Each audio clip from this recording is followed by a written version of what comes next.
আসসালামু আলাইকুম। আশা করি সবাই ভালো আছেন। আবারও আপনাদের মাঝে অনেক সুন্দর একটি ব্লগ ভিডিও নিয়ে আসলাম। আজকের ব্লগ ভিডিওটা হলো আমরা একটি ছোট্ট কৃষ্ণচূড়া গাছে এখানে চলে এসেছি। তো গাছটা কত সুন্দর তা তো আপনারা দেখতেই পারতেছেন।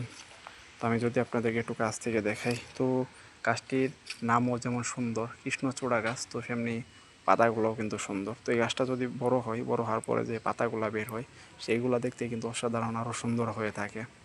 তো আপনারা তো দেখতেই পারতেছেন গাছটি কিন্তু আমরা যে জায়গায় আছি এখন একটি গ্রামের ভিতরে আছি, আর গ্রামের দিকে কিন্তু গরু ছাগলের এগুলোর কিন্তু উৎপাত বেশি। তো তার জন্য আপনারা দেখতে পারতেছেন একটি নেটের সাহায্যে তিনটা কিন্তু বাঁশ দিয়ে কত সুন্দর করে তারা বেড়া দিয়েছে, যাতে গাছটি কোনো গরু ছাগল অথবা কোনো কিছু না কিছু করতে পারে।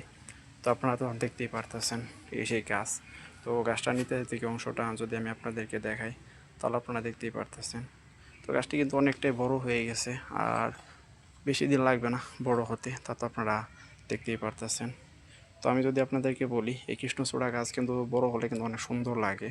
যে জায়গায় হয় সেই জায়গাটা কিন্তু সবসময় অনেক সুন্দর দেখা যায়। তো আপনারা চাইলে কিন্তু এরকম গাছ তৈরি করতে পারবেন, কারণ গাছগুলো কিন্তু অনেক সুন্দর আর অনেক ভালো দেখতে।